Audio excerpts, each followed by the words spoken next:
So we have all our control joints, and now we just need something to control them, something for the animators to be able to pick up and move around and manipulate without them actually selecting the joints directly, because ultimately these groups and joints will all be hidden.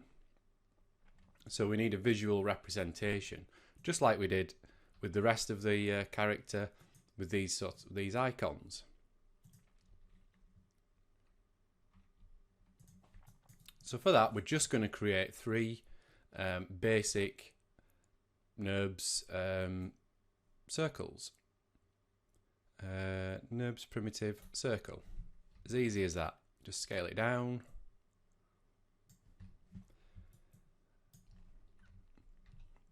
And then I'm just going to snap it up to where we want it. So I'm just going to hide the follicles for now, so we can just concentrate on these joints. Now we only need 3 controls, because obviously the shoulder will be controlled by the root control that we have. The wrist will be controlled by the wrist control. So we just need one for the upper, for the lower, and also so you can pull the elbow around as well. So I'm just going to hold J and turn that around. There we go. And I'm going to freeze the transforms. We'll probably have to do this again when we parent it all up, but just to keep things tidy for now. So I'm going to create another one and hold down V and snap it to the elbow joint, and then create another one. And then we're just going to rename these. Left arm, upper control,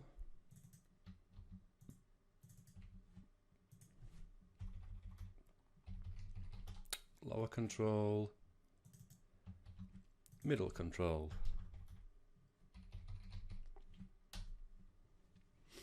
And then we're just going to parent these to the appropriate groups. So the middle will go into the middle offset. The upper will go under the aim group, and the lower will go under the, I've put them the wrong way around. Lower goes into the lower group, and upper goes into the upper aim group. And then we're just going to make sure the joints lie inside these controls. But before we do, we're just going to freeze the transforms. So we've got the upper, middle, lower, like so, and that also fixes the orientations too. So that's okay. So move the upper joint there, the middle joint under that control, and the lower joint under that control. So if we open them up, so you can see now we can just move that around, and then those joints are going to move. Even if the joints in the groups are hidden, we'll still see these controls, which is exactly what we want. So now we've got these control joints, we're going to make them drive the NURBS surface. So all I'm going to do is select each joint, like so, select the NURBS surface and go to Skin, Bind Skin. Make sure it's set to selected joints. I'm going to reduce maximum influences to 2, just because we only want each of these CVs to be influenced by 2 joints, sort of either side. I'm just going to click Bind Skin. So now, as you can see, when we move these controls around, you know, we're now deforming that NURBS surface.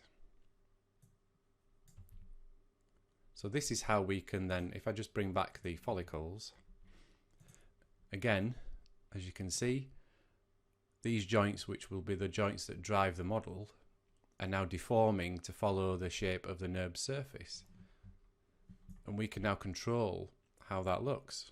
So if you imagine the NURBS surface is actually the mesh that you're bound to, you can see how you can deform it using these, and it's quite a nice way to get that sort of tune control.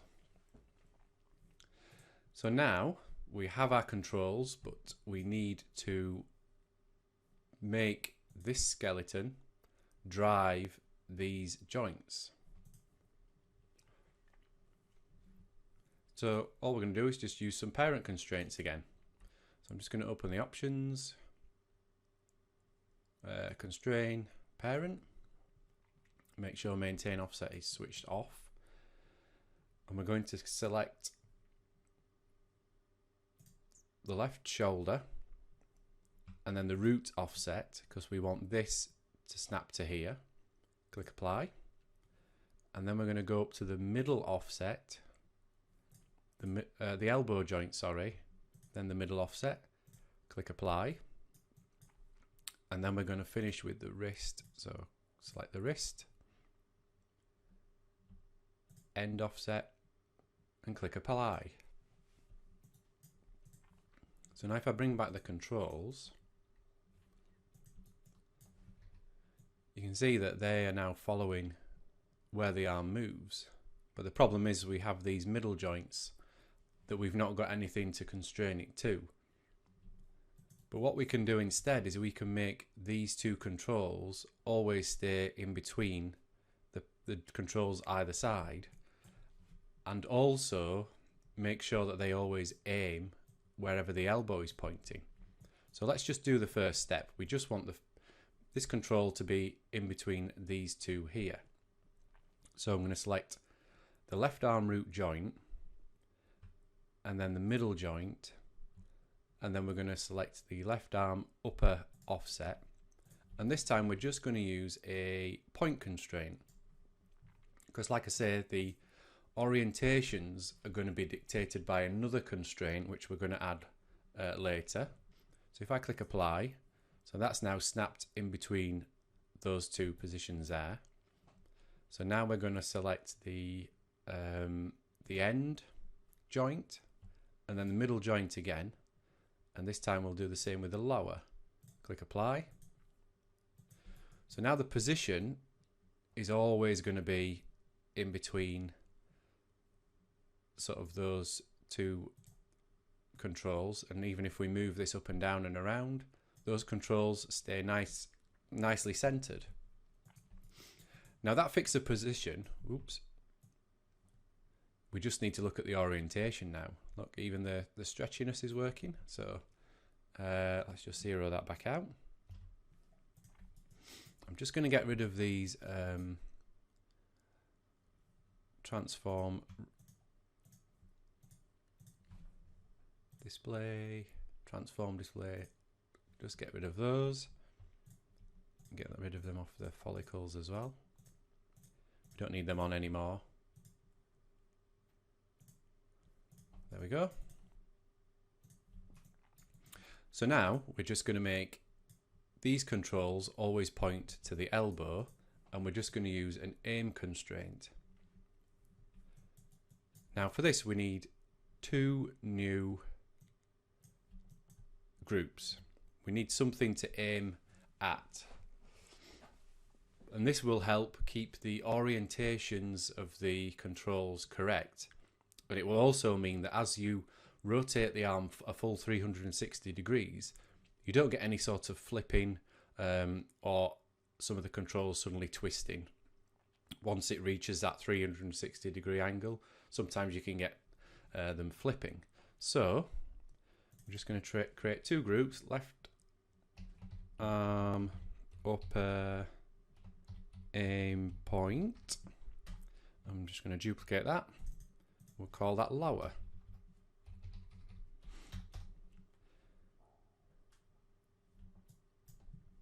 And we're going to parent the upper aim point to the root joint, like so, and then we'll zero it out just to snap it to the same position. And then the lower aim point is going to be parented to the middle joint.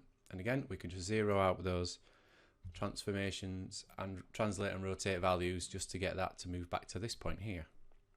So you see we've got the upper one on where the shoulder is, and the lower one where the elbow is. So now we're just going to use a Orient constraint. So we're going to select the middle joint, so where the elbow is, and the left arm upper aim. So as you can see, we're now using this group which we created earlier, and this is going to allow us to sort of adjust the rotations and the orientation of the control. So I'm going to go to Constraint, Aim, open the options. So I'm just going to reset these settings. So we need to set the world up type to object rotate up, and then world up object to the left arm upper aim point. So I'm just going to copy that name there, paste it into there. So it's going to match this object's orientation essentially. So now I've selected that, I need to go in and select these again. So it's the middle and then the left arm upper aim. So we're making sure that this group, which is X is pointing down the joint there, is going to point at the elbow. So the aim vector is X, which means it's going to be using the X-axis to point down to the elbow, which is fine. So let's just leave those as they are and click apply. So if you saw then, the orientation of this control changed slightly so that it's now aiming down towards the elbow.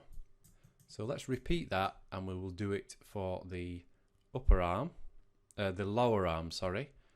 So we're going to select the middle, lower arm aim, left arm lower aim. So we're using our aim group, and I'm going to change the name of this to lower because we're using that different group which we created.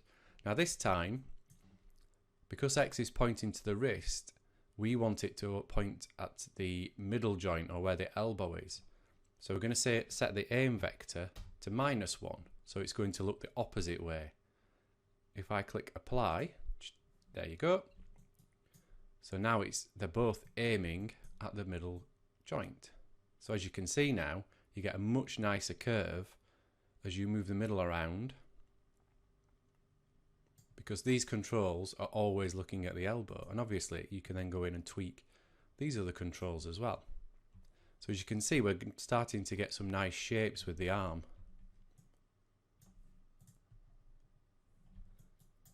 So that's the arm pretty much set up.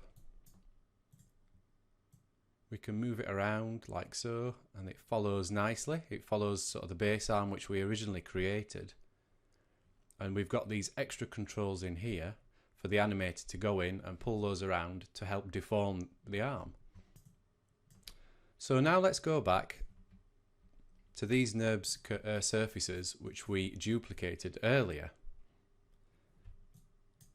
If you remember, we created a blend shape on here so that we could use these to deform, but there aren't any deformers on these just yet. So I'm just going to zero these out so we can take them back to the world root.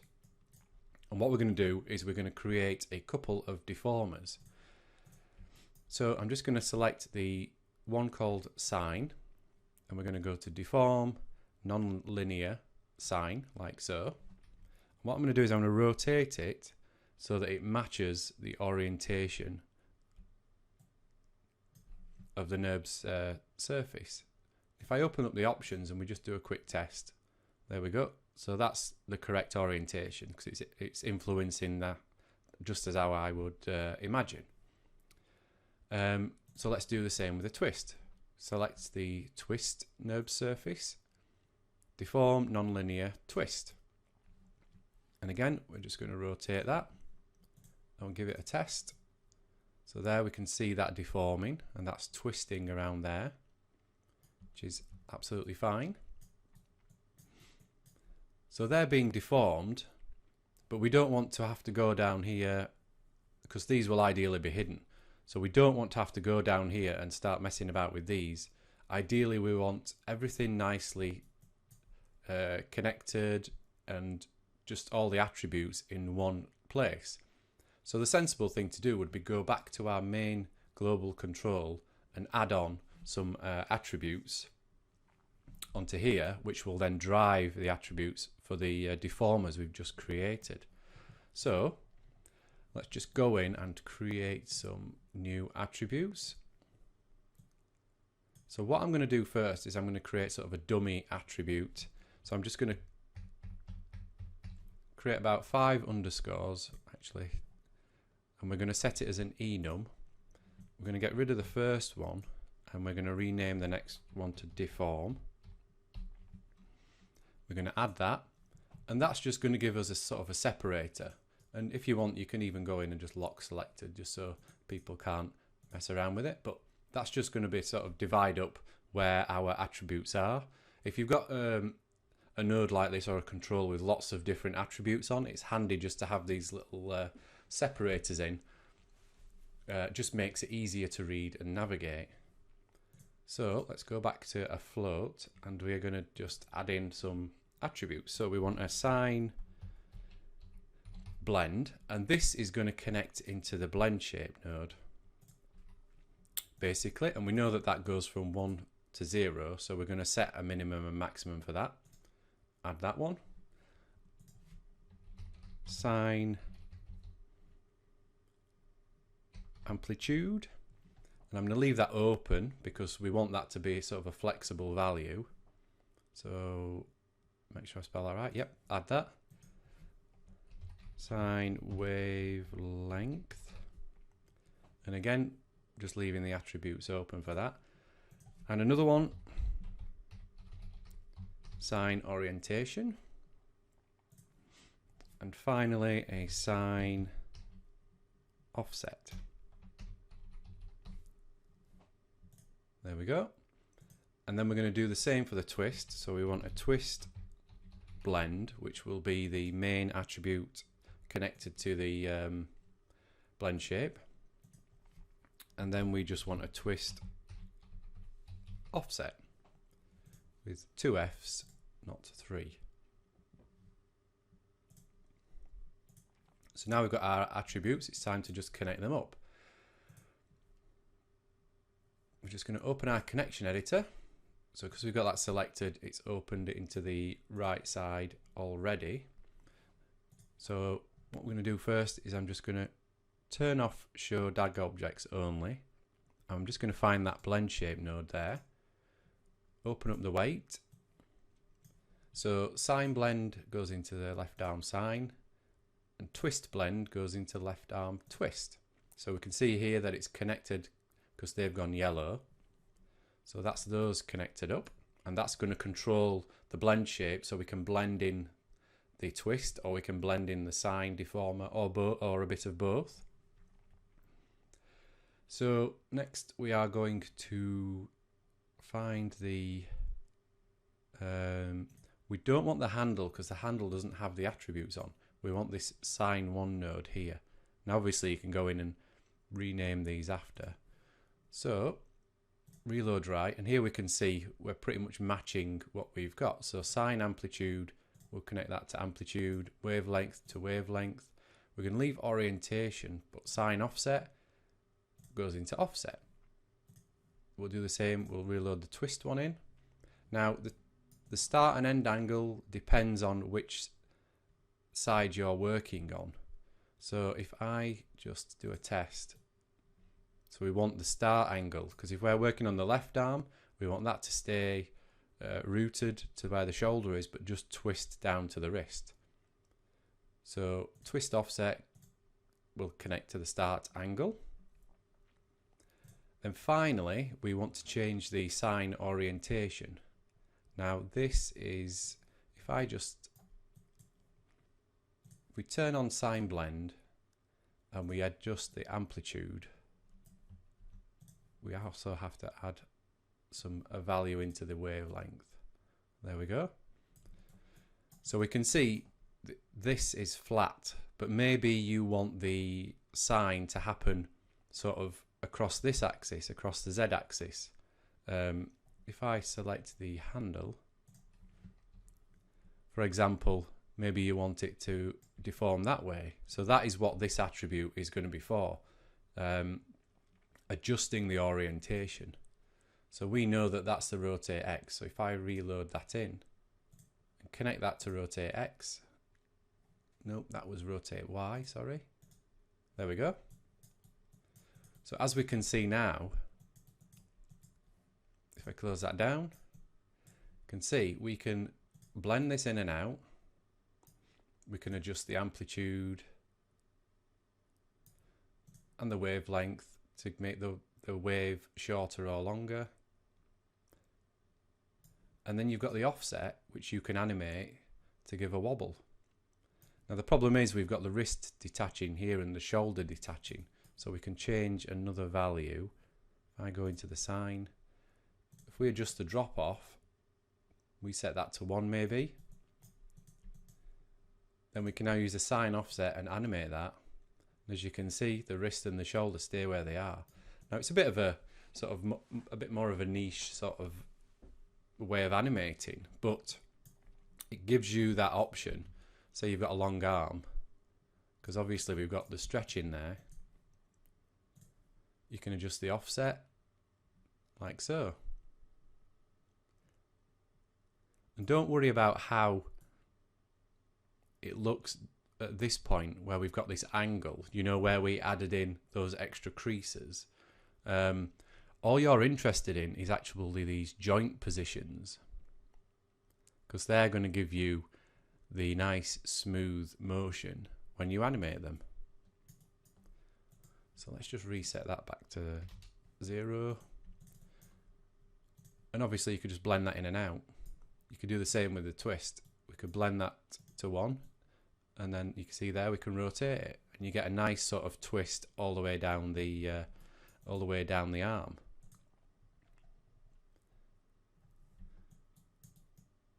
So we've got the arm pretty much set up.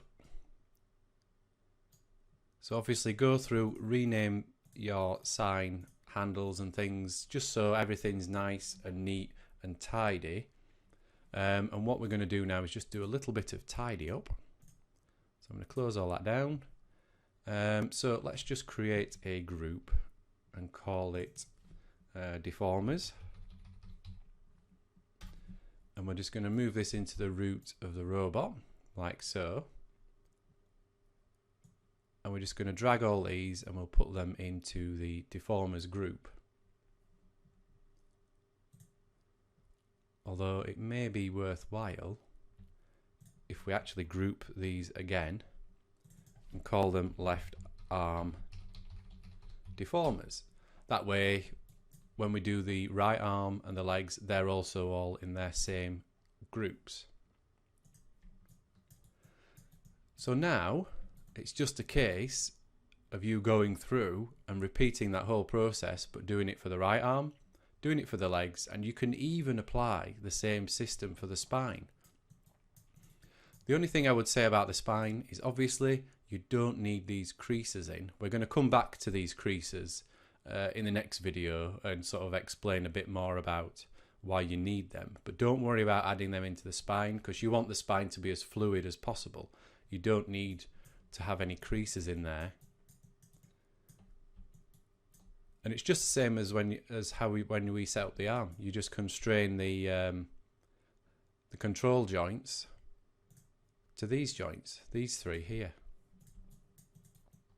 So that's what I'm going to do now. I'm just going to work my way through, do the rest of the limbs and the spine, and then in the next video we'll just jump back in and continue updating this rig.